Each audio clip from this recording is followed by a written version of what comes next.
In my opinion, it's one of the most consequential events in the 20th century. And no one ever really talks about this.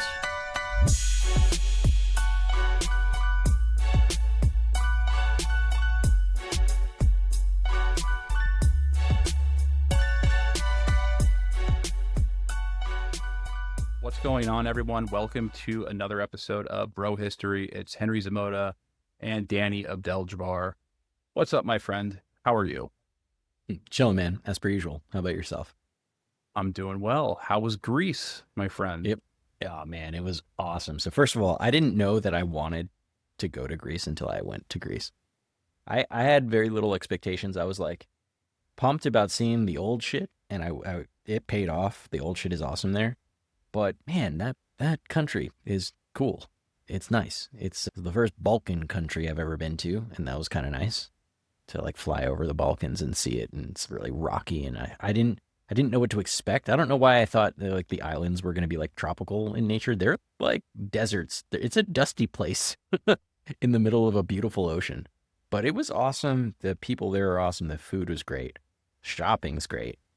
There was a really nice wedding I went to. And I looked damn good at that wedding too. It was like straight out of Vogue. It was awesome. I got to send you some pictures. But yeah, it was fantastic. Where did you go? You went to Athens and then you went to some of the islands, right? Well, the journey there was its own thing. I flew from San Juan to Boston, 5-hour layover in Boston, Boston to Frankfurt, 2-hour layover in Frankfurt, Frankfurt to Athens. It was like a 27-hour journey, which was incredibly wild. Did the same journey backwards. And I had to take the plebeian seats for one of the flights back. And dude, don't fly Aegean. You specifically will not fit in the commercial seats. Like my knees were against the next person, like hard. You'd be much, much more uncomfortable. Don't fly Aegean. It's interesting because people in the Balkans are tall. Is that a Greek native airline? It is, yeah. Aegean Air. Mm-hmm. I guess Greek people themselves are not very tall, but in their neighboring countries like Serbia and Montenegro and all the former Yugoslav states, the average height there is like 6'2" or something. It's something crazy. Like they're big. They're big people over there.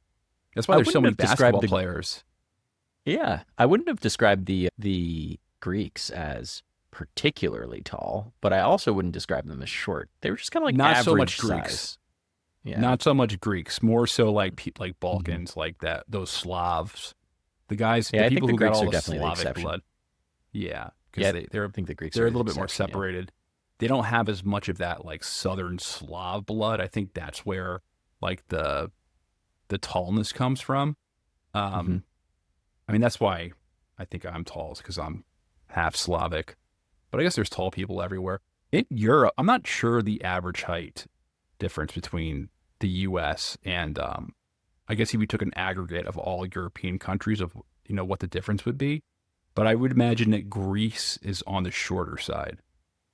Well, let's see the average human height by country. I think the Netherlands is number one. Let's sort this by the average male height downwards. So the Dinaric Alps, wherever the hell that is, in the Alps somewhere, is 6'1.5" on average. And then Bosnia and Herzegovina, a Baltic state. Then the Netherlands, then Montenegro, then Serbia, another Baltic state. Another Balkan states. Balkan, excuse me. But they're huge too in the Baltic states and Lithuania. Yep. And so then we have Germany, Denmark, Sweden, Lithuania, Latvia. Here's the Baltic states: Lithuania, Latvia, Netherlands, Iceland, Finland, and Kosovo. So you're right. Like some of the tallest countries here are either in the Balkans or in the Baltics. As far as the United States goes, there's not like a numbering system on here. But I can tell you that I am scrolling, and I still don't see the United States. Okay, United States, but then they broke out non-Hispanic whites because they had to break it out. So non-Hispanic whites, and it's like maybe 30th down on this list that I'm looking at from source Wikipedia. Well, the U.S. is just too diverse to get like an accurate height rating based off. There's no United States genetics. Race. There's no United States race. That's not a thing. Because it's an amalgamation of different whites and Hispanics and black people and Asian people. So it's just indigenous too people. Hard. Yep. Because Italian people tend to be a little bit shorter. We got the Bolivians. Germans. They tend to be really small, Yeah, then it people from Central America. There's I think the average height in Honduras is like 5'4" or something. Yeah, I don't know. Let's not talk. Let's not get too much into the height science. But isn't it funny? So in your perspective in Europe, whenever I go to Europe, you know how you have your stereotypes about people, yes, like of how they're going to act. Yeah. Whenever I go to Europe, I find that people act exactly how you would expect their stereotype to act times 10. Yeah, a little bit. Yeah. I didn't have an expectation for the Greeks, and I was very pleasantly surprised at how nice the Greek people were. But I can tell you this, probably the funnest thing that I did, I'm going to sound like such a nerd, but I signed us all up, the 6 of us actually, for a marble carving class. It was like a 3-hour thing in the middle of one of the islands, Paros, and you got to choose a piece of marble, and it was hosted by a French guy who just happened to be living in Greece for like 20 or 30 years or whatever. And this French guy was so incredibly French, and he was just like, oh, you must choose the perfect piece of marble for your project, and you must envision what you want to carve in the marble. And he was just like very, very like eclectic and, just super, super French. And he was awesome. And he helped us a lot. But part of that project, I carved a skull in marble, which was pretty awesome. I'll show you another time. In Italy, you walk around the streets and, you just hear that cadence. That cadence is so distinct. In Italy, and my wife's Italian, and you meet her family who lives there, and they're just like walking exaggerations of like Italian people too. Yeah, it's really it's funny. It's endearing. I wonder if Americans are this if Europeans see Americans the same way. Dude, we're wild. We're wild, especially when you see Americans outside of their element. Like if you see other Americans in Europe, we're loud as fuck, like way louder than everyone. You can hear us coming a mile away. That is one thing that is abundantly obvious. We dress way different. We just act way different. Yes, I'm more than certain European stereotypes of Americans is probably true. The loudest people, whenever you go abroad, the two loudest groups are British people and Chinese people. I don't know, man. I don't think so. British, maybe, especially definitely, if it's like in and around. British. If it's in and around a pub, I will agree with you. It's definitely British people. Like every time I've gone to Europe, you could hear a British person walking down the block, like walking a half a mile away from you. Their voices carry. I love British people, by the way. I still think we win, to be honest, on the loudness factor.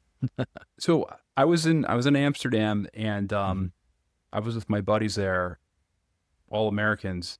They thought these girls from Switzerland thought we were British, and we were asking them why they thought we were from Britain, because we all have American accents. My friends have like Northeastern accents. I don't really have too much of a Northeastern accent. And they're like, oh yeah, we thought you were British because of how loud you all were. That's funny. All right.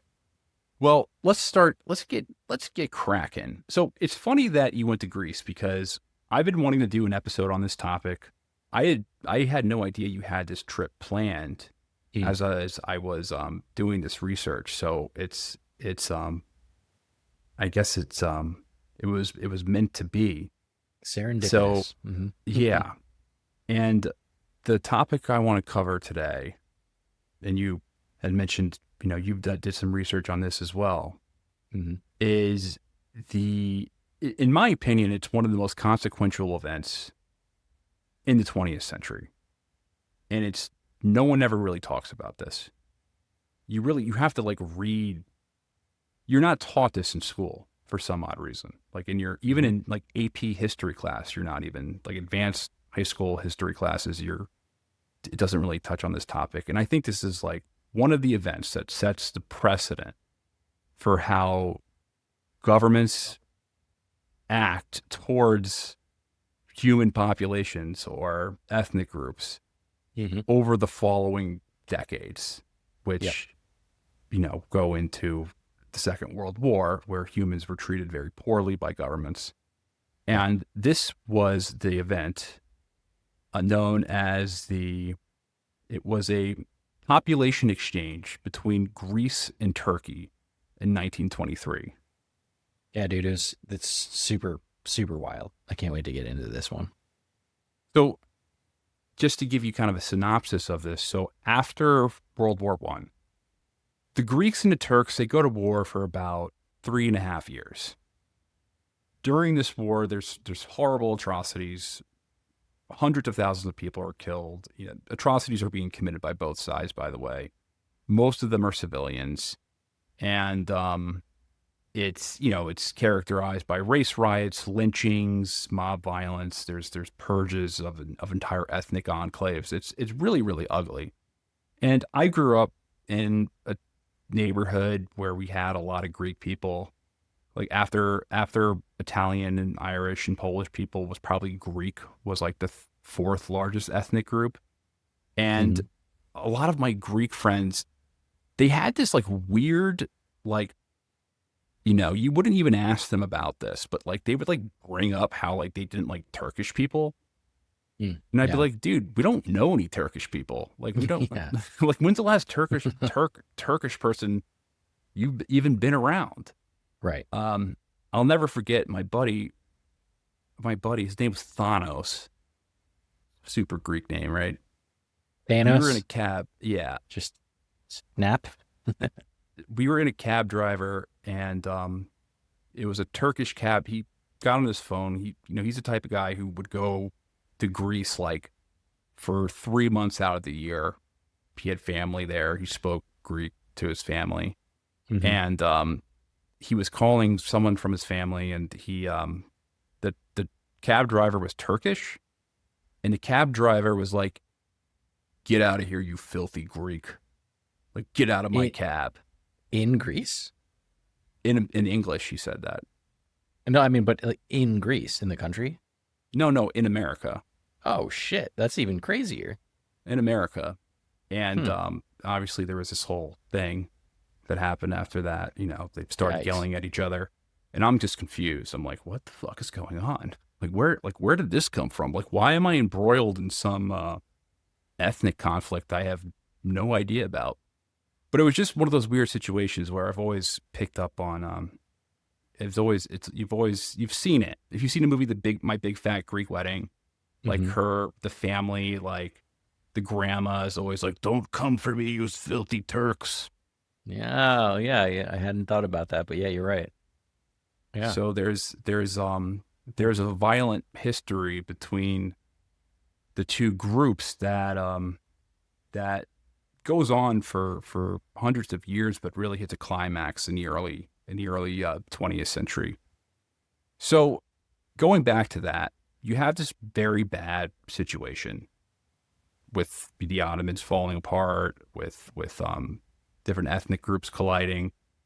The solution, and this is the solution from the world community, is to remove the populations away from each other, to separate Greeks and Turks.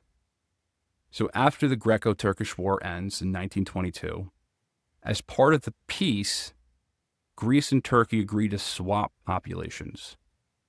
So in total, 1.5 million people, 1.5 million people were forced to leave their countries. Yep. And this was an exchange. It was about 1.2 million Greek Orthodox Christians. They were expelled from Turkey. And roughly the number is roughly 350,000 Muslims were expelled from Greece. Right. And let's just be clear, this was not a voluntary migration. This was a state-enforced expulsion that was endorsed by both states, by both countries, and the international community. Mm-hmm. So it wasn't like a random, like, oh, these people were expelled from their homes from mobs. Like it was, I mean, that was happening at the time, but this was the remedy of the ethnic violence was just to remove the people from each other's states. Yep. And go ahead. No, I was just going to say, like, the Greeks that were living in Asia Minor were an ancient peoples, and they had been there. Asia Minor being, the Turkish area where we call Turkey right now, but they had been there since the 8th, 7th century BCE. And I mean, the Persian War started because the Greek colonies there rose up in rebellion against the Persians. Also, Muslims had been living in Greece and in the Balkans for generations as well. Maybe not quite as long as the Greeks in Anatolia, but they were established there. So both of these groups, who had firm roots, where they were living, were basically just told to pack up and leave the only homes that they've ever known, potentially for generations. And both of those cultures are intergenerational families living in the same household. So you can imagine how hard that must have been. And again, this wasn't just some rogue, like, ethnic cleansing program or a pogrom. It was literally state sanctioned and legally codified. And again, as you said, Henry, had international support. Like the governments of Greece and Turkey sat down and they signed an agreement, and it was like an NBA trade deal or something, except the result of it was like forced expulsion of populations, which is wild.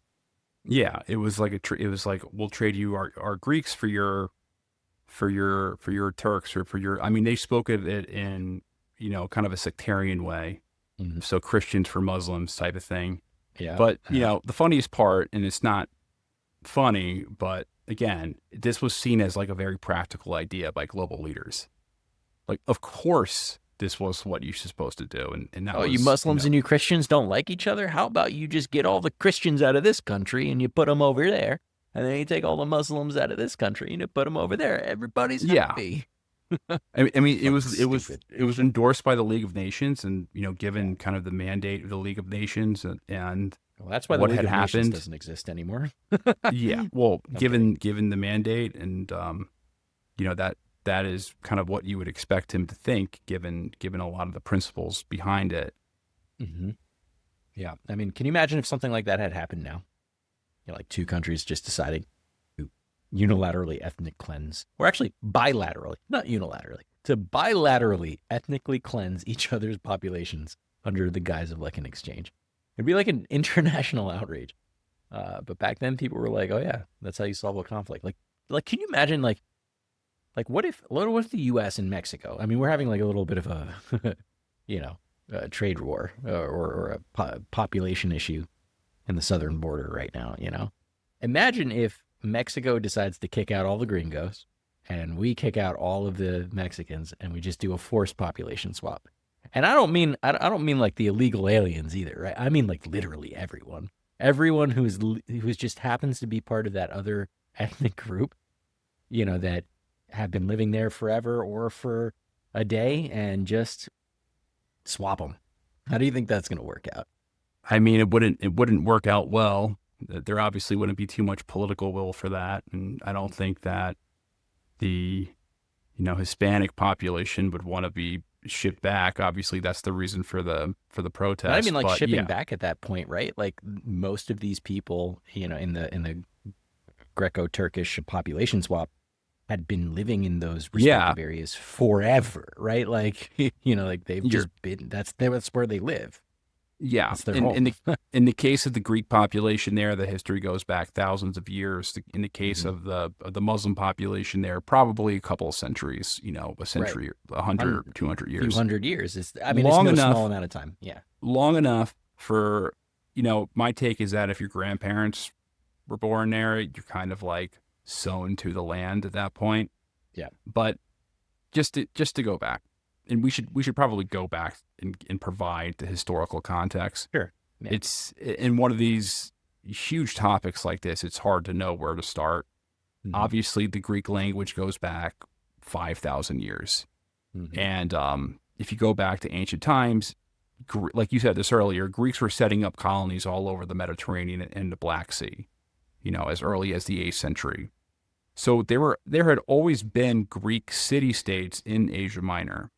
Mm-hmm. And you said it before, the Persian Wars started out because the Greeks in Anatolia, they were rebelling against the Persian Empire, and Athens and Sparta and the Greek city-states came to their support. Mm-hmm. So they were a settler, trading society that had established city-states and mm-hmm. and civilization everywhere. And then, of course, like the conquest of Alexander the Great, they further, he was Macedonian, but he further Hellenized Anatolia. Yep. And by the 2nd century BCE, Rome had absorbed these Hellenized cities. And Greek was spoken in a large part of the Roman Empire. It was the primary language of the Eastern Roman Empire after mm-hmm. the split in 395. In 395. And Orthodox Christianity was Eastern Rome's primary religion. The significance really here, though, when it comes to Christianity is really important here, because Anatolia is where Christianity really develops into like a true organized religion. It's where mm-hmm. Apostle Paul did his first major missionary work. It's where a lot of the early church fathers come from. It's where they mm-hmm. were, originally preaching. So these were people that, used Greek philosophy to articulate Christian theology, regarding the nature of God and the Trinity and the soul.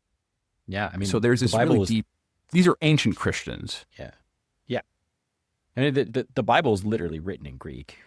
So it becomes the main part of the Byzantine Empire, and with Greek speakers forming like a substantially significant portion of the population, we can skip ahead, and the Seljuk Turks, they start moving into Anatolia in about the 11th century, which leads to like the gradual Turkification of central Anatolia.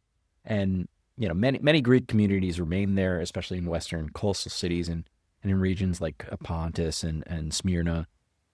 Now, in the 15th century, the Ottoman Empire, they conquered Constantinople, and they expanded across Anatolia and ultimately into the Balkans.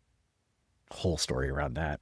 And after they conquered somewhere, they would basically categorize the people based on the religion rather than on their ethnicity, right? So Greek Orthodox Christians were part of the Rum millet, meaning the people of the Roman Empire, and they were considered a distinct group, and they were granted relative autonomy under the Greek Orthodox Patriarchate. This system basically allowed Greek communities to maintain things like their language, their religion, and some degree of self-governance, which led to Greek communities thriving in urban centers like Smyrna and Constantinople and Trebizond. And meanwhile, Muslim Turks are settling in Greek lands and building mosques, and some Greeks convert into Islam, and most of them do it to avoid taxes or gain political favor, but nevertheless they're converting. So it's a lot of exchanging happening during the Ottoman Empire specifically. Yeah, and it's important to note that Greeks weren't seen or did not see themselves at the time as members of a nation state or nations really didn't exist. Yeah. Yeah, this was kind of before the Spring of Nations and all of that. Nationalism didn't really take root yet. I mean, obviously there's local identities that people have, but like the whole concept of there being like some continuous Greek nation wasn't firmly like an idea yet. So ideas, identity was tied to the locale. Right. You, of course, had some proto-nationalist sentiment, though. Right. Take the ancient Greeks, for example. They saw themselves as Hellenes with a shared culture and language, but they're still city-states that hate each other's guts. I mean, I mean, Sparta, like, look what Sparta did. Sparta committed like the ultimate betrayal when they sided with the Persians over Athens. You mean they didn't stand against the Persians at the hot gates of Thermopylae? Well, in the first Persian War, they did, but they later turned on Athens. Yep. And they sided with the Persians. Yeah. But in those times, people often didn't really collectivize. They didn't collectivize over like a shared ethnos or language, because people could be very different in terms of their local dialects. Mm-hmm. So a Greek nation was still, not completely imagined. Meaning like this, I mean, it existed, but like, if you go to, even if you, modern day, like if you just go to any, like Italy, for example, if you go around Italy, like they speak different dialects of Italian. Mm-hmm. Like my wife speaks like a little bit of Italian. She can't really understand Sicilians when they speak Italian. Mm-hmm. So those local dialects still exist. When people did collectivize, it was under the banner of religion, mm-hmm. whether that be Catholics versus Protestants or Christians versus Muslims.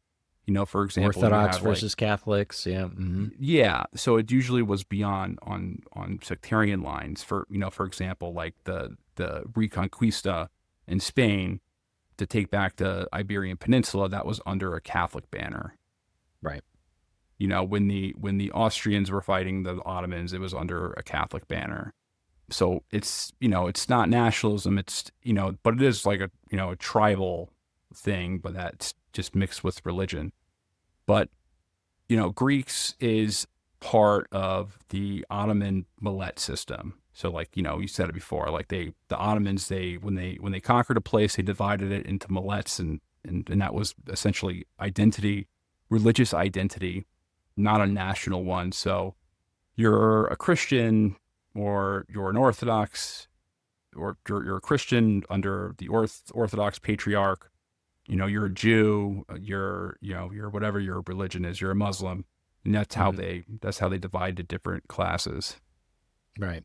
When do you think the Greeks start to see themselves as like a Greek in the modern sense? So that develops, in like the nation sense, like the way that we see it today. And again, like mm-hmm. I'm not trying to undercut or like make some like argument like, oh, like local identities and ancestry didn't exist. Like we were all different. What I'm talking about is like the concept of modern nation states. Like, right.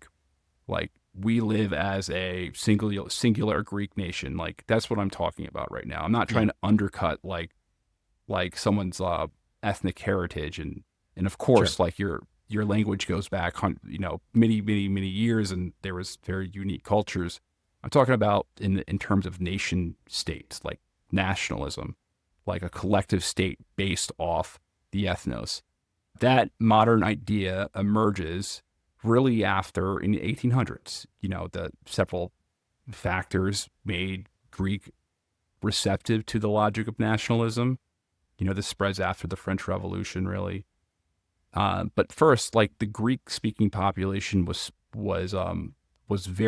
spread out, and they were deeply networked. So there were Greek merchants everywhere. There were Greek people who lived in a lot of different countries in the Mediterranean, in the Russian Empire. And along with his diaspora communities, and these diaspora communities in Western Europe and Russia, they would often be the first people exposed to this type of like discourse of nationhood.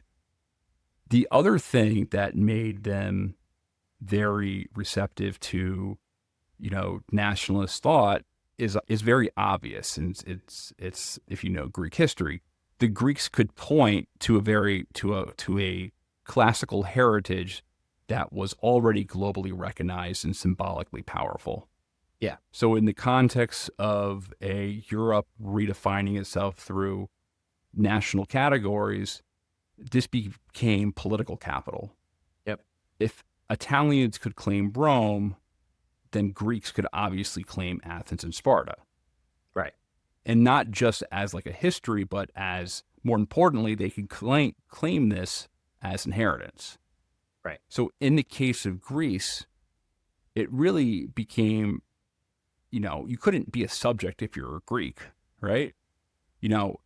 And that's when Greek intellectuals and Greek nationalists started saying, hey, wait a minute. We're not just Orthodox Christians. We're Greeks. Right. It's not just that, it's not, we don't want to be free because we want to vote. We want our own state because we're the descendants of Leonidas. Spartans. We're the descendants of So, Odysseus, if he was a real person. Yeah. So the average peasant might not have read Rousseau, but they know that their ancestors fought the Persians at Thermopylae, and now it's their turn to fight the Turks. And therein lies the hard relationship. When did this kind of cultural exchange, become violent between the Greeks and the Turks, do you think? So, I mean, it was like a 400-year stretch of subjugation before it explodes into full-scale violence. The Ottomans, they take Constantinople in 1453. And the Ottoman, I've never done too much research into like the Byzantine Empire or like the fall of Constantinople or that part of history. So I don't know too much, but like I've read like high-level stuff. And, allegedly it was a very, very ugly sacking of a city. Like they went in there and they killed a lot of people, and they destroyed a lot of like classical buildings, according to legend. Again, like I'm not an expert on it, so maybe that's exaggerated, or maybe it was worse than something for us to look into for another episode, maybe. But that's what they thought at the very least. Yeah, it was a brutal sacking of a city. And by the 15th century, the Ottomans take complete control of Greece. Now, there's not peace between those years. There's local uprisings and those types of things, but they're disorganized and they're crushed. The Ottomans ruled over a multi-ethnic empire. Their empire included Greeks and Armenians and Serbs and Bulgarians and Kurds and Arabs and Albanians. There's a lot of people that they had dominion over. And, that system works when the state is strong enough to suppress separatism. But once that state is in decline, those suppressed identities start to wake up. And you also have European powers, primarily the Russians and the British. But, at this point in time, it's primarily the Russians who are fanning the flames of these independence movements, for their own interest. Yep. That's actually a great segue to talk about the Orlov Revolt. The Orlov Revolt was the first significant Greek rebellion, and it happened in 1770. Yeah, the whole situation was mess. I'm sure you probably heard about it when you were in Greece. Actually, nobody talked a whole lot about history except for when I was on historical tours, which is kind of sad. They were more concerned with just like eating and chilling, but that's when tourists come when tourists come to America, do you go to like that local tourist who's like, hey, did you know that this square right here used to be part of the Mohican Nation? Like, I suppose not. No. This town right here was actually settled by Alexander Stewart, and he was constructing the first colonial houses. Very, very interesting story about the development of New York. I sometimes talk about that stuff for Puerto Rico because I find it interesting, but I think you're right, though. We don't generally talk about that, but I digress. Like you said, that the Russians, they were some of the major instigators of rebellious activity in the Balkans, and they had the grand vision of retaking Constantinople for the Orthodox Christians, and Russian agents incited the Greeks to rebel in the Peloponnese, and they promised military support that was never fully. Thousands of Greeks end up getting massacred. The Ottoman Empire caught off guard at first, but they, quickly crushed that rebellion. And in retaliation, the Ottomans unleashed Albanian mercenaries in the Peloponnese, which conducted massacres. They pillaged things. They had basically scorched earth tactics and campaigns for years, even after the revolt was like over and ended. It was pretty bad. Yeah, pretty bad. It's like the Shia rebellion in Iraq after the Gulf War. Yeah. So when the U.S. was like to the Shia population, hey, like if you go rebel against Saddam, we'll totally have your back. And then they started to rebel. And they're like, on second thought, I don't think we want to remove Saddam Hussein yet. And they're like, fuck. And then Saddam went and like killed 50,000 of them. Yeah. Mm-hmm. Similar. Super similar. But yeah, I mean, so, the situation becomes more and more violent as throughout the 19th century. So, and really what instigates the violence is the decline of the Ottoman Empire. Really what happens in these Greek areas in Turkey, local warlords start to rise up, and they become like provincial governors. They begin to operate, with increasing autonomy, and they started ruling these I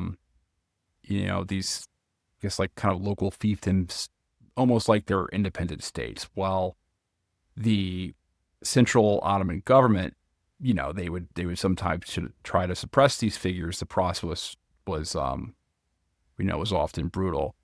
But these power struggles, especially when they involved violence against Greek communities, helped radicalize Greek nationalists and strengthen this shared sense of Greek identity.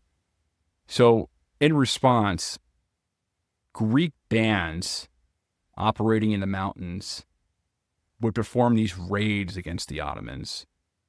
And then the Ottomans would then respond with these violent reprisals against Greek communities. Mm-hmm. And then you have this whole thing, like, a lot of these nationalist movements, they have like these secret societies, like the big secret society in Greece. I'm not really sure how to pronounce it. I think it's pronounced Filiki Ria or that's a hard one. Philiteria, something like that. Filiki Eteria. So that was like the big one that would plot for Greek independence, and their goal was really to overthrow the Ottoman rule, and then have Greece become this established independent Greek state. So they're what these secret organizations do is that they do propaganda efforts. So to spread nationalist fervor throughout not just the mainland, but also like the islands and of the diaspora as well. And Ottomans were well aware of the growing revolutionary currents. They would crack down hard on Greek agitators, and there were multiple rebellions that were led by mainly Russians. There was a famous one from a Greek Russian officer, and the Ottomans would crack down really, really hard, and they started to crack down too hard for the rest of the world to not pay attention. So really the incident that turns the Greek Ottoman situation into a regional crisis is when the Ottomans when they really essentially declare war on the Orthodox Church. So they go. So the church in the Ottoman Empire, officially, they were loyal to the Sultan. So the Patriarch Gregory V, he would even excommunicate the revolutionaries when violence would break out. Mm-hmm. And he did that to shield the broader Orthodox population from Ottoman retaliation. So Patriarch Gregory V, he was caught between this a rock and a hard place. Like on one end, you have the Ottomans who will crack down on you, and then you also have to kind of listen to the the revolutionary sentiment. Mm-hmm. And he was no radical. He was a conservative cleric who was playing a game of appeasement with the Ottomans. Right. His job, as the Ottomans saw it, was to keep the Orthodox masses in line. And when, the Greek War of Independence breaks out in 1821, he did what he thought was necessary to prevent collective punishment. So he denounced the revolution. But what the Ottomans do is they essentially scapegoat him. So they scapegoat the Orthodox Patriarch. Mm. And he blamed the church, or the Ottomans blamed the church under his leadership for the rebellions. It seems kind of extreme. Do we know why? Or more so, he blamed, he was blamed for not preventing the rebellions from happening. Yeah, I understand it. That's a little wild though. Like, why? So why blame the patriarch? He was helping them out. So it's like a pretty complicated subject. It's I was reading a study on it when I was kind of gathering my thoughts, and there's a study literally called "Making Sense of the Execution" by Yusuf Zia Karabakic, I believe is the author's name. Mm-hmm. And essentially this was like the main study I found on like the Ottoman thought process. So it's like a very complicated political thing, but essentially Sultan Mahmud II viewed Gregory's inability to prevent the uprising as a betrayal, despite his public condemnation. But it also had a lot to do with sending a warning to the elite Greeks in Constantinople that if you think about supporting, these mountain folks in open rebellion, your positions will be, they're not going to be protected. So they did this as like kind of like a warning shot, a message to more so, because like the people who were rebelling were a lot of the rural folk. There was wealthy Greek populations in Ottoman cities that were doing quite well. And like the last thing they they didn't want those Greeks to, to join in or publicly or finance, the revolution or the War of Independence. So that's why they cracked down hard on him. I mean, it sounds like they just made an example out of him, but what ended up happening? So what happens is that they, so this is like a dumb move. On Easter Sunday, after his liturgy had ended, Gregory V, he is robed out in his ceremonial vestments. He just finished, celebrating his Easter service inside the Church of St. George, and the Ottomans burst in. They have an entire police unit or imperial envoy.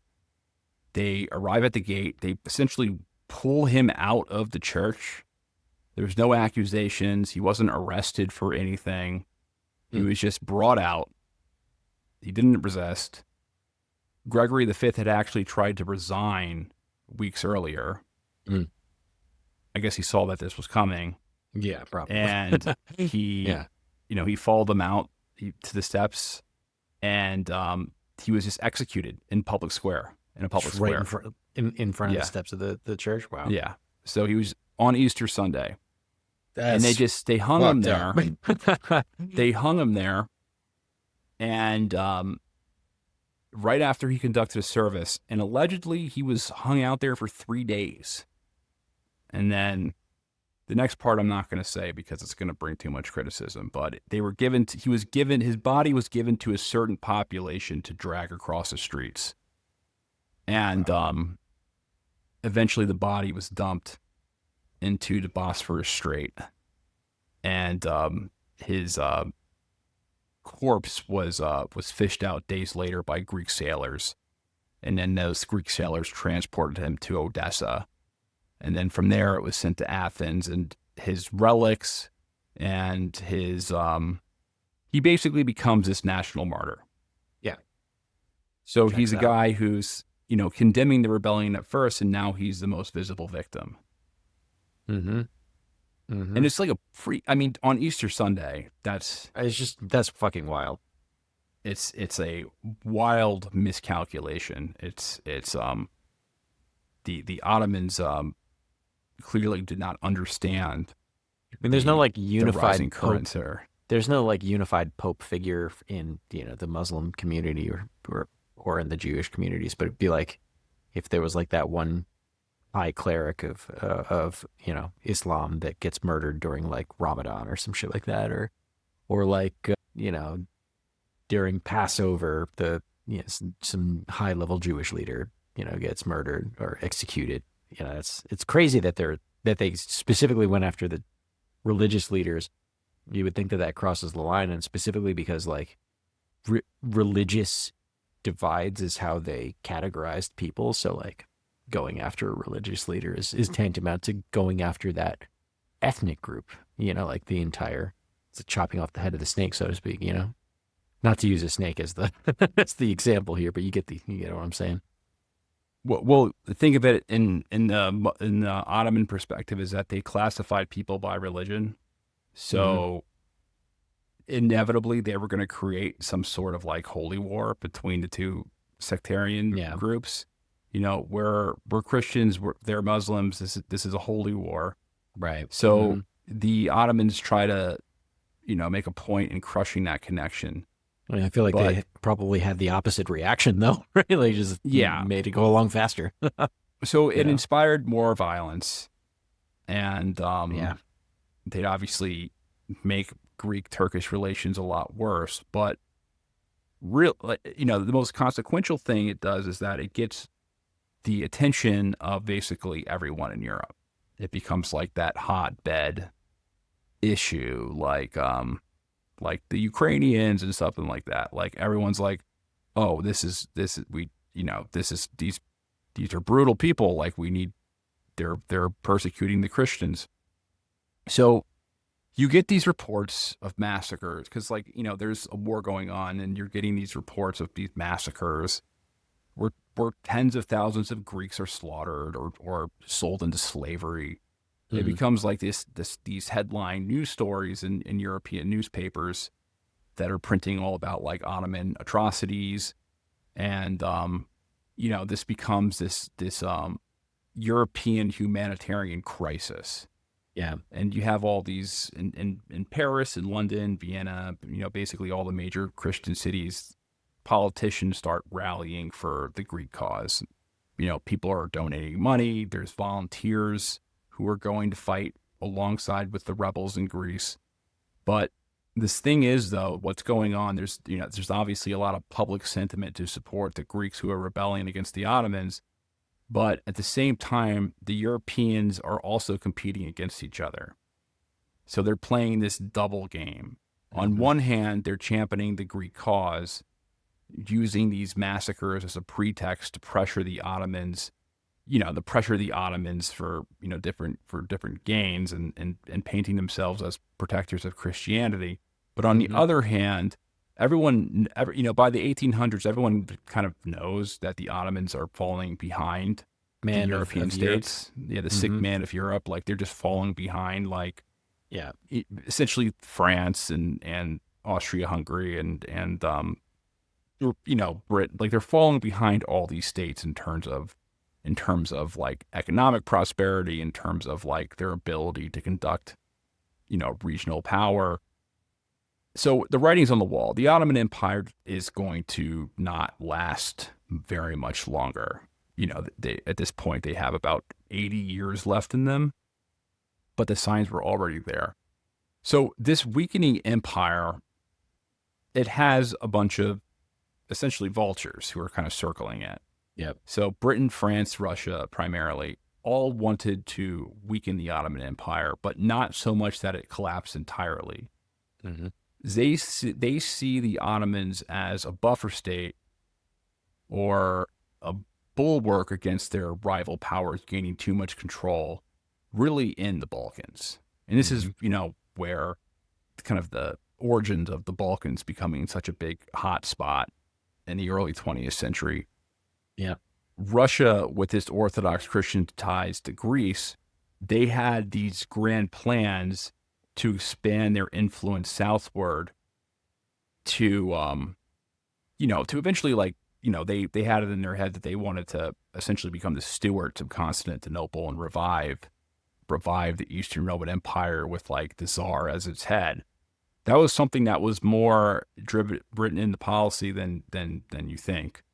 Mm-hmm. And obviously the British didn't want that. They didn't really want the Russians in the Mediterranean. Meanwhile, France is trying to, come back after the Napoleonic Wars, and Austria has their own problems because Austria-Hungary is very similar to the Ottomans because they're trying to keep their own nationalist movements from spilling over into its own multi-ethnic empire, which eventually happens. That's right.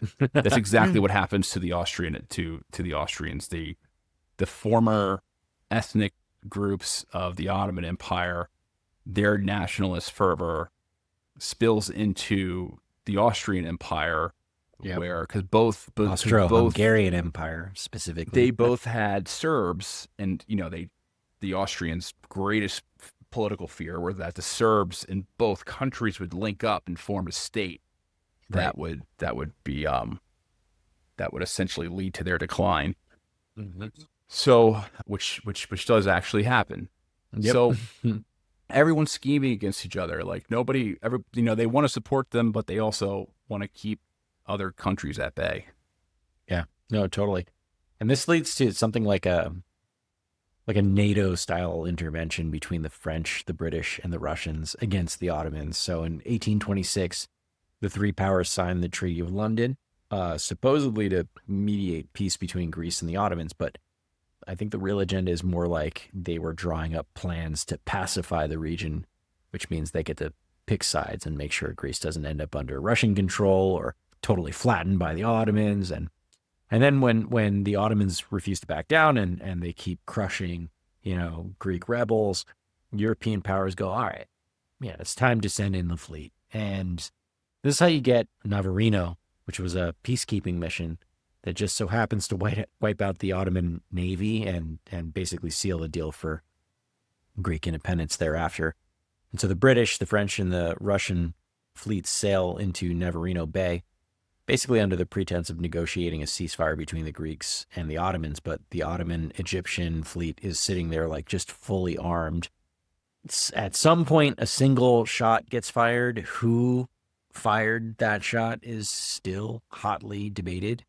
But in a matter of hours, the combined European fleets sink or burn pretty much every Ottoman Egyptian ship in the bay.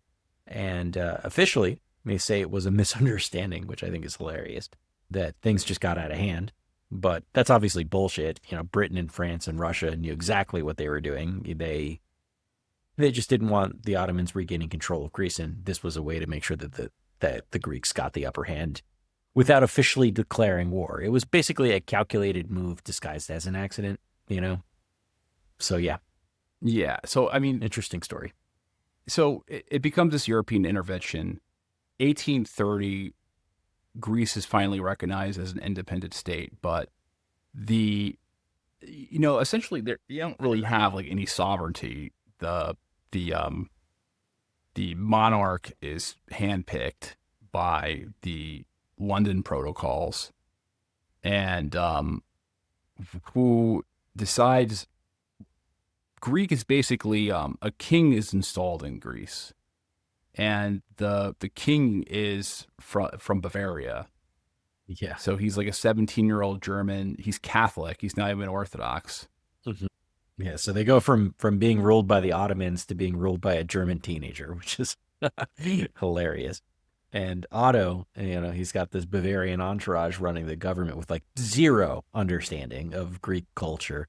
And he's basically a puppet, Britain and France. They funded the revolution.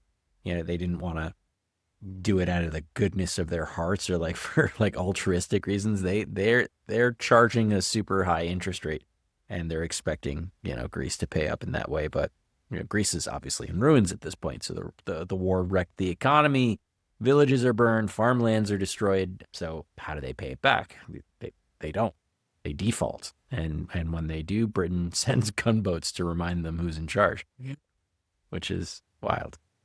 Yeah. I mean, So this guy, Otto's like, he's obviously not popular. There's another coup. There's multiple coup attempts against him. We don't need to get too far into that, but he's finally kicked out in 18, in like I forget what year, but 18 like 60s, he's kicked out. There's another king that's installed, Prince George of Denmark, as the new king. He's Greek Orthodox, though. Mm-hmm. So, there's some link to the culture, but he's still obviously, this is not a sovereign. Denmark. Yeah. Yeah. Yeah. Mm-hmm. So, I mean, Greece is technically independent, but they're also a satellite state for the British, kind of. And they're paying off their loans and they're taking orders and they're getting squeezed financially.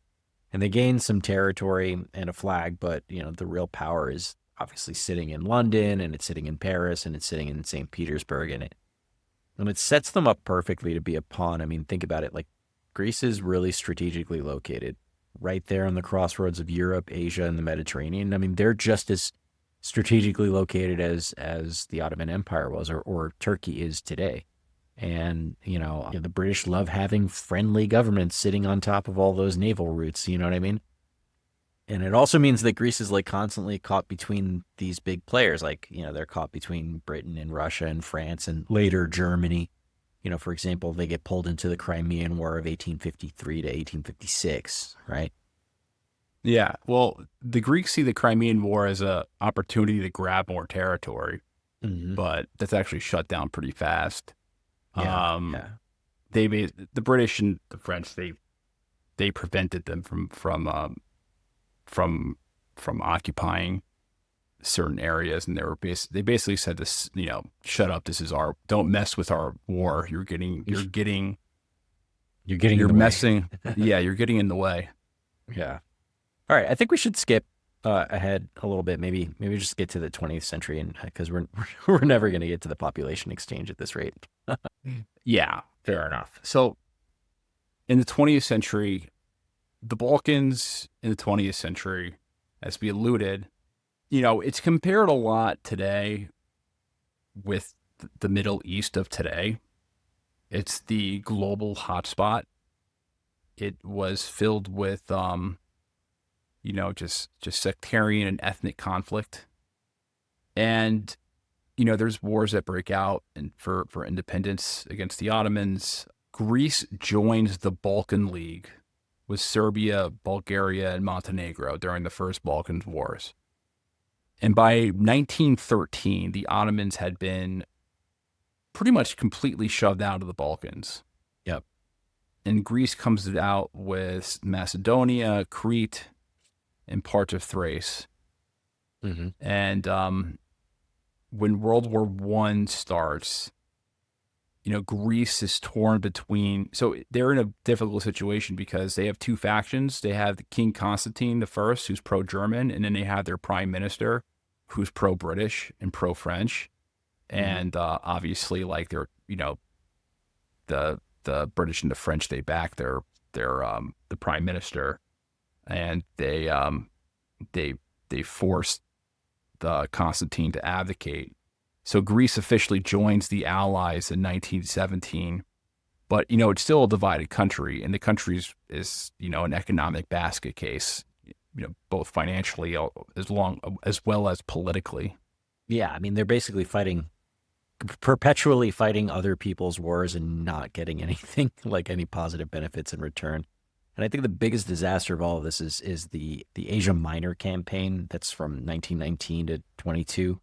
The Allies basically promised Greece that if they help crush the Ottoman Empire, that they'll get a chunk of Anatolia, places with like Greek populations, and Smyrna and Pontus. And the prime minister takes the bait and he sends in Greek troops, and it's a disaster.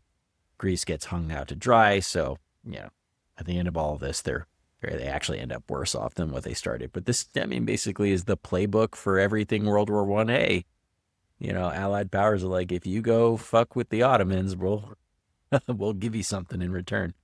Doesn't always work out that way. In this case, they didn't even win. So, yeah, the British didn't really have his back. No. I mean, it was a perfect storm. It's just a lot of arrogance, bad intel, just straight up delusions. In 1919, Greece is riding high after World War I, and the Allies, especially Britain, are promising them the world. They're saying like, "Hey, help us dismantle the Ottoman Empire. We're going to give you Smyrna and Pontus, and maybe even we'll give you Constantinople. Wouldn't that be cool?" So obviously, this prime minister is all in, and he's got this vision of like a greater Greece, the revival of the Byzantine Empire, if you will. He's seeing some dollar signs, and he's thinking that the Brits have his back, but like we said, they just really didn't, not even a little bit. And basically, they didn't give a shit about Greek nationalism. All they cared about was keeping a foothold in the Eastern Mediterranean to control trade routes and make sure that the Russians don't get any ideas.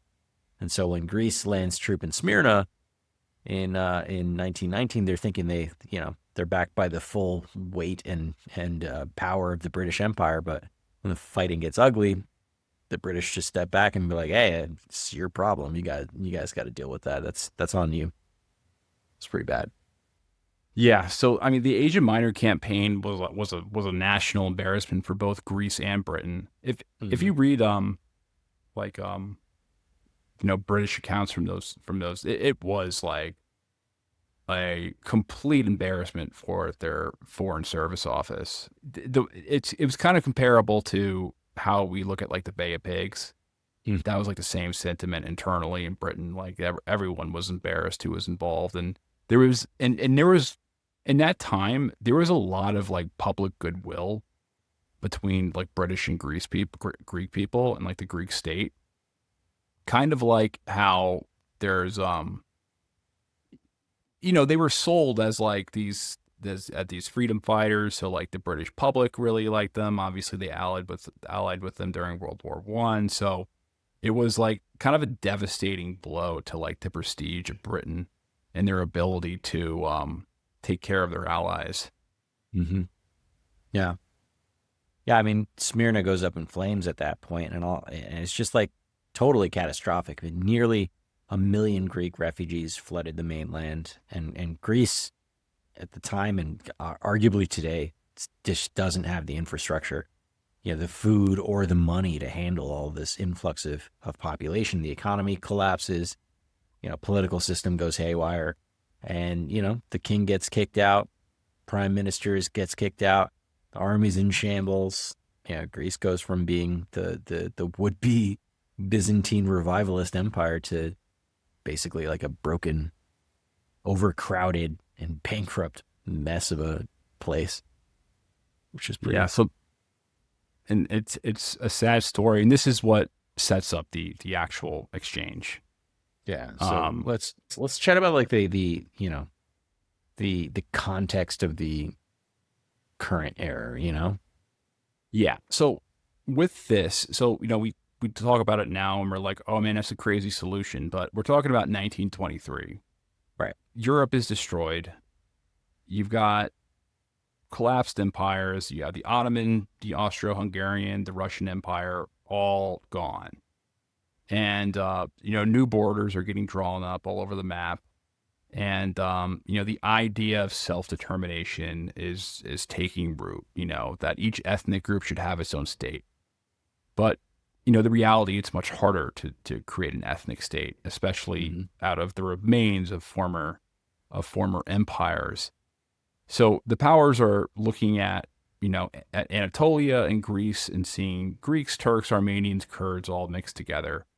Right. And in their mind is like, well, I mean, this is why there's so many problems in the first place, because we have all these ethnic groups like together, and we need to avoid future bloodbaths. Just like, because at this time there was horrible ethnic violence going on in the Balkans as well.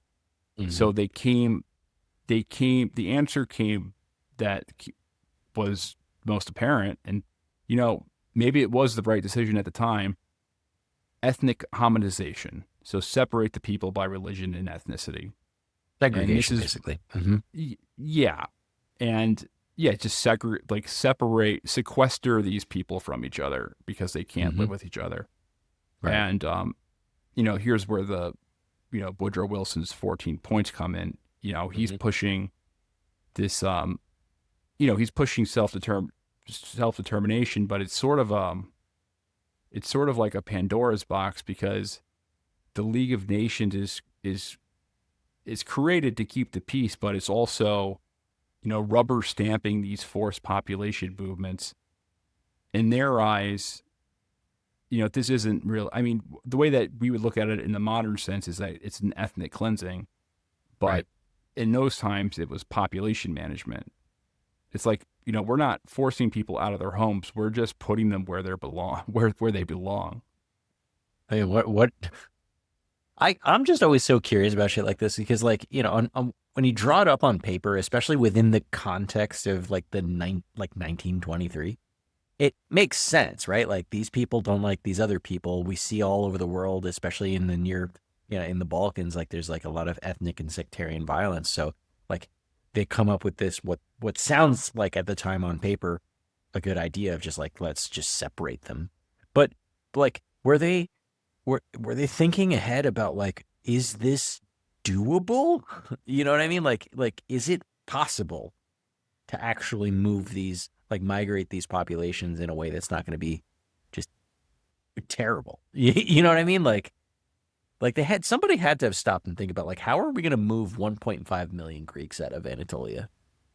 Well, they did it by trains and ships mostly. No. I don't mean like, how do you physically move human beings from one place to another? That part's easy, right? I mean, how do you convince 1.5 million Greeks who have been living there for fucking ever, right, to leave their shit and go to a place that they've never been before, that they might share some, distant ethnic heritage with and linguistic and religious, ties with, but where are they going to go? What house are they going to live in? What job are they going to have? What opportunities are they going to take advantage of? Do they even want to leave their house, right? Like, are they going to be compensated for that move? Like, what about the people who just hold out and say like, no, I'm not going to leave? Like, what are the logistics there? Do you have to send in the army, which they did? Do you like, you have to remove them by force like this? And then think about the local economies of both places, right? The logistics of that. These are, you might have a Greek baker who is now being expelled, and who's fucking making the bread for this community now, like the farmers and the fishermen and you name it. Like, economically speaking, the massive and forced displacement of all these people is a logistical fucking nightmare. So like, yeah, on paper, it sounds like a good idea. Like, these people don't like these other people. Let's separate them and move them to their own sides of the room, so to speak. But logistically speaking, I feel like they just didn't think this through. I mean, Well, so, like, what is the state of Israel? Israel's a state. It's kind of like the way that a lot of Jews look at it is like, hey, if things go wrong for us in like in other countries, like, we can always fall back on Israel. Mm-hmm. That's kind of that's like part of the theory or character or what is, one of the benefits of having like a state. So like Greece itself, the state that we think of modern Greece, becomes like, okay, like, if you're, for the Greek diaspora, which was very large, this is like the safe haven that you can go to if mm-hmm. you're being persecuted abroad. Mm-hmm. The reason why that they thought that they could do this, and they did do it, is because the precedent was already being set throughout the Balkan Wars, because the Balkan Wars that happened before the First World War even broke out, were very, right. very ugly. And there had already been these mass expulsions that were taking place. There was also the Armenian genocide during the First World War, which was they were which we don't talk forced. We don't talk about. We did an entire episode on the Armenian genocide. No. I know. I'm just joking. It's a hot topic. Well, they set the that obviously set showed that forced deportations were possible. So when Greece and Turkey go to war in, between 1919 and 1922, the Greeks lose. The the world just kind of looks at it and says, all right, let's just make this official. They bring in a guy. The chief diplomat is this Norwegian guy. His name is Fridtjof Nansen. I think that's how you pronounce it. And Fridtjof. And basically the treaty that's written is, hey, so let's just, it's black and white, 1.5 million Greeks in Turkey to Greece, 350,500, I forget the exact amount of Muslims from Greece. Let's trade them. Let's do this completely off religion to make it easier. So just like how the Ottomans. So, and let's just make this trade. So Muslims out of Greece, Christians out of Turkey, and let's make this official. And this is the League of Nations, praises this exchange as the solution to ethnic conflict. And look, the mixed populations is the root of the conflict. But at the same time, these people are, like you said, they're being uprooted and losing everything, their lands and their livelihoods. And you have to imagine that maybe not all of these people are being exposed to violence. Maybe there's some communities that are outside the areas of violence, and they're not under immediate threat. Like, those people don't want to leave. And again, like, this is an historic homeland for a lot of people as well, where their ancestors could go way back. So yeah, it's what you would call a difficult situation. But who knows? Maybe that did save lives. Maybe they were onto something. Who knows? I'll end it up. It's hard to, because we're always dealing, I don't like coming at these situations from like the sense of morality, because again, people are acting with like the information they had at the time. Sure. And it's like hard to like blame them for coming up with that conclusion. Yeah, sure. But you know what? In this particular case, I'm just trying to call balls and strikes here. I know hindsight is 2020, but like, they saw the outcomes and the practicality of forced population transfers in the Balkans. And that shit wasn't pretty either.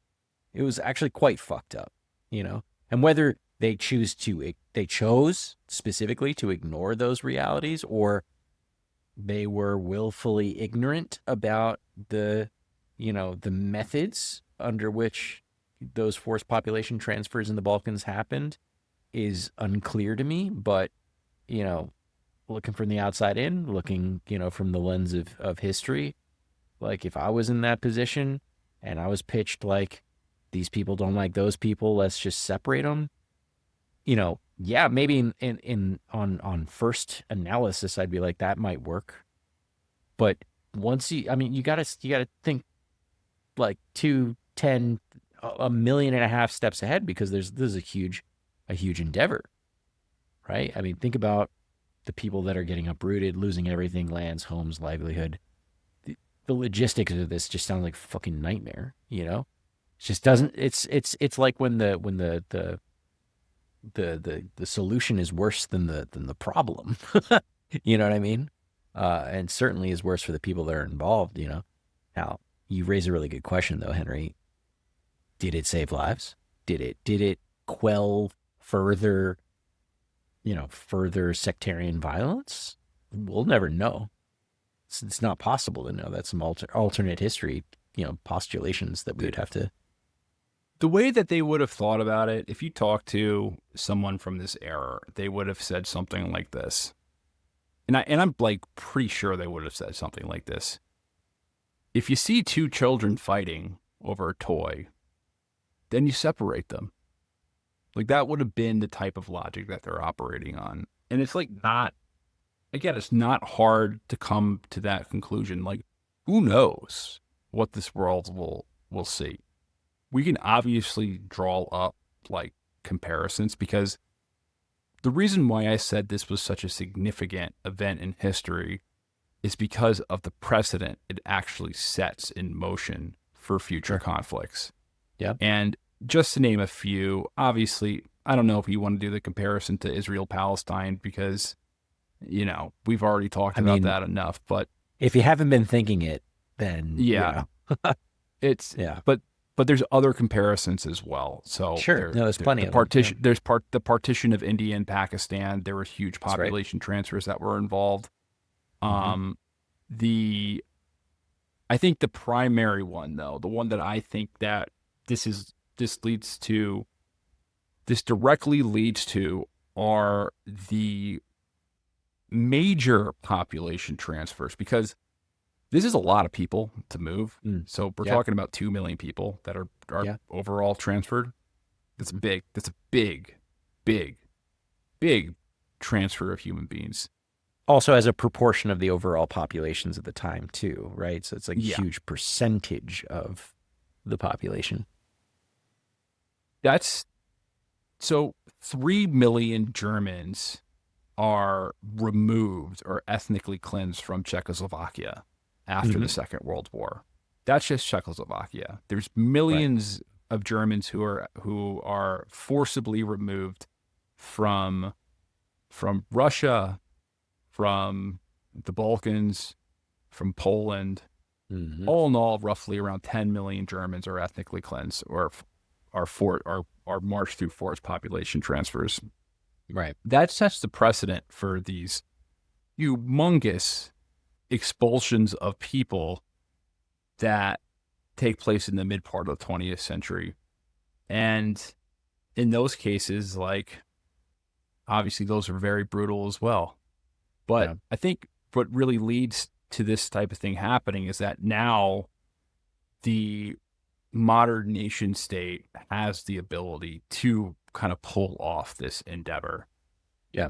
They have modern, rail networks and boats that can handle these types of logistics.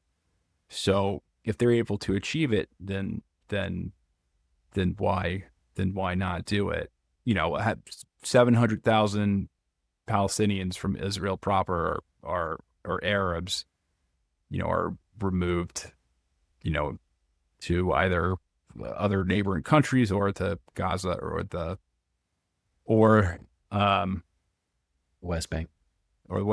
So it's like these population transfers become just a normative thing. And again, we're probably going to witness more of these in our lifetime. And I think it's something to watch out for. I agree. If someone wants to make the case for the moral argument for ethnic expulsion, I'm more than willing to listen. And I'm not saying I'm interested to learn more. Oh yeah, I want to hear more about it. But tell me more about how we can expel some people. Right. But I'm more than interested to learn more about ethnic expulsion. But I want to hear the case. Build the case. When does the state get involved in removing people from each other because their coexistence just leads to violence? Is there a limit? Is there a limit where the state goes through these types of extreme measures? It's, in my opinion, no, but, I've gone through a lot of political kind of thought processes, and I'm willing to hear anyone out. I mean, I'd be willing to hear them out, but whether or not I believe that I can be convinced otherwise is a different story. And I try not to come at it from for ethnic cleansing. Make a compelling case. You have 5 seconds. It's who's that meme where the guy's sitting at the table and it's make a case for ethnic cleansing. Prove me wrong. Who's that guy? Crowder? Again? Yeah, exactly. Yeah. I know what you're talking about. He's in the college campus and prove me wrong. No, honestly, I'm trying to come at it from a practical standpoint because, pick your example, right? Whether it's Israel, Palestine, whether it's Pakistan and India, whether it's Czechoslovakia and Germany or one of the other many places where Germans were expelled from, you can You're forgetting about the Native Americans of the United States of America. You could make that argument as well. You are forgetting about buffalo on wings and how they were transferred. Pick your example. Pick your example. Obviously, it's easy for us to pick on it in hindsight, in retrospect, but you can actually look at the information about like how those upheavals. You did not mention the Mohican tribe of New York and how they were. Mohican Sun.